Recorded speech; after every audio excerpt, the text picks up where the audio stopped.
Bonjour, une petite vidéo sur l'ego spirituel. Alors, on m'a fait on m'a demandé ce qu'était l'ego spirituel, alors je me suis dit que j'allais en parler un petit peu. Alors, l'ego spirituel, c'est surtout lié aux personnes qui travaillent dans la spiritualité. Ça peut être des énergéticiens, des écrivains, des passeurs d'âme, peu importe, tous ceux qui sont dans la spiritualité. Et donc, en fait, qui se prennent à un moment un petit peu au-dessus de tout le monde et qui pensent que ce sont eux qui ont la vérité et qu'il n'y a que leur technique ou leur façon de faire qui est juste et qui est bonne et que les autres, en fait, voilà, c'est pas, voilà, ce sont eux les meilleurs. Donc ça, c'est l'ego spirituel. Alors, moi, c'est un petit peu ma hantise et de toute façon, vous allez vous en rendre compte parce que au vu de la chaîne que je fais, justement, en fait, je pense que l'intérêt de la spiritualité, c'est de s'intéresser à tout ce qui existe, à toutes les pratiques et de se faire sa propre vérité soi-même sans s'arrêter à une en particulier. Je pense que dans moi, toutes les formations, tous les stages, toutes les conférences où je suis allée, j'ai toujours euh, trouvé des points qui me parlaient, qui résonnaient en moi, et des points où je me dis non, ça c'est pas du tout juste pour moi. Et bien c'est ça, se faire sa propre vérité, c'est dire ok, cette personne, elle m'a appris ça, et le reste, ben, je le laisse de côté parce que ça m'intéresse pas, ça me correspond pas, ça résonne pas en moi, ça vibre pas en moi. Et donc, au fur et à mesure des années, eh ben, je me suis fait ma propre vérité. Donc, en soi, quand je vous dis des choses, quand vous me posez des questions, c'est ma vérité au vu de tout ce que j'ai appris.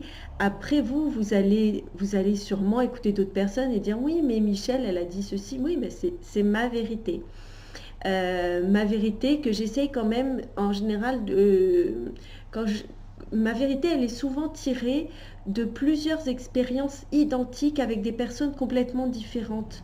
C'est ça aussi qui m'intéresse, c'est de voir qu'il y a des gens qui vont être au Canada, d'autres en France, et enfin voilà, à l'autre bout du monde, et en fait ils vont avoir des techniques et ils vont parler de quelque chose qui va être exactement la même chose, et donc c'est là que c'est intéressant et que je me dis, ces gens-là ne se connaissent pas, ils ne se sont jamais croisés et ils parlent de quelque chose d'identique, c'est que quelque part ça résonne. Donc voilà. Ça, donc l'ego spirituel, ce sont les gens qui pensent donc qu'il n'y a que ce qu'ils font eux qui est juste et qui est vrai. Alors moi, je tiens à dire en tout cas qu'il y a de la place pour tous. Et donc, comme d'habitude, petite expérience de vie que j'ai trouvée géniale. C'était à mes débuts, parce que quand j'ai commencé après quand j'ai fait du Reiki, mon maître Reiki en fait nous dit un jour qu'elle a à deux pas de chez elle une femme qui fait du Reiki qui a installé aussi son cabinet. Et il y a un des élèves qui était là et qui dit ah mais ça se fait pas, c'est pas juste, du coup toi ça tu vas perdre des clients. Et elle a dit ah non pas du tout. Elle dit tout est toujours juste. Et les gens qui iront la voir elle, c'est qu'ils auront besoin de ses conseils à elle, de ses soins à elle. Et ceux qui viendront me voir moi, eh bien ça sera parce qu'ils auront besoin de mon aide à moi. Et j'ai trouvé ça tellement humble. Et je crois que l'humilité dans ce domaine, dans la spiritualité, est très important. Pour moi, c'est très très important de rester humble et de se dire que c'est toujours notre vérité. Il y a de la place pour tous. Voilà. Donc ça, c'est une graine qu'elle a plantée il y a quelques années et je pense que c'est de là que c'est venu. Du coup, on lâche prise sur le fait il y a de la concurrence et alors, enfin, je veux dire, moi dans mon quartier, il y a sur la place, il doit y avoir au moins trois ou quatre boulangeries. Ben, ils travaillent tous super bien. Il y a pas de concurrence en fait. Il y a des gens qui vont préférer le pain de ce boulanger et d'autres le pain de l'autre et il y a de la place pour tous, quoi. Et ça fait des années qu'ils sont là, donc s'ils ne sont pas partis, c'est qu'ils ont leur place. Et pour nous, les thérapeutes ou tous les gens qui travaillons dans le spirituel, c'est la même chose. On a tous notre place et on a chacun quelque chose à apprendre Moi, on m'a fait plusieurs fois la réflexion quand je faisais mes cours en direct. Je dis toujours au début, c'est important de recevoir des soins énergétiques quand on commence un travail sur soi, d'y aller une fois par mois pour commencer à nettoyer tout ce qui est dans l'aura, etc. Parce que vous allez vous travailler à l'intérieur et c'est bien qu'il y ait quelqu'un qui fasse un travail extérieur que vous, au jour d'aujourd'hui, vous ne pouvez pas encore faire. Et, euh, et en fait, souvent, il y avait des gens qui me disaient, mais toi, t'en fais des soins, tu étais magnétiseur. Je disais oui, et tu peux nous les faire. Oui, je peux vous les faire, mais je peux aussi vous donner plein d'adresses d'énergéticiens qui vont vous faire des soins aussi. Je ne suis pas là pour vendre mes soins. Si vous voulez mes soins, je vous fais un soin, il n'y a aucun souci. Mais je pense en plus dans ce domaine-là que ce qui est important, c'est justement de se dire, de faire plusieurs tests, de faire les tests de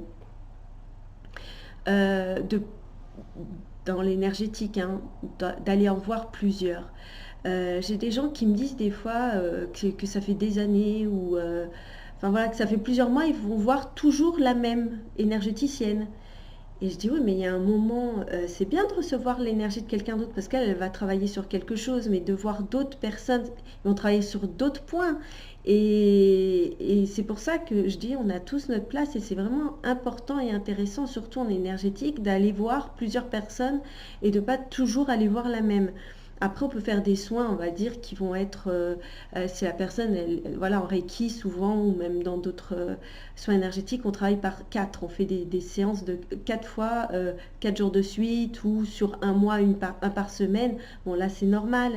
Mais ce que je veux dire, c'est pas toujours toute la vie le même. C'est bien de changer. Voilà. Donc moi, ce que je vous demande, c'est de surtout vous faire votre propre vérité, d'aller expérimenter et de voir qu'il y a plein de gens qui vont vous dire des choses différentes et que c'est bien que vous disiez, ok, lui il a dit ça, mais moi j'ai entendu ça ailleurs, ok, ça c'est... Et les deux peuvent avoir raison en plus. Ça ne veut pas dire qu'il y en a un qui a raison ou qui a tort, hein, j'en reviens aux 6 piliers. Il n'y a pas de qui a raison, qui a tort. En fait, c'est chacun sa perception, encore une fois. Et donc, des fois, il y a des choses qui peuvent paraître pas cohérentes les unes avec les autres. Et en fin de compte, eh ben, on se rend compte que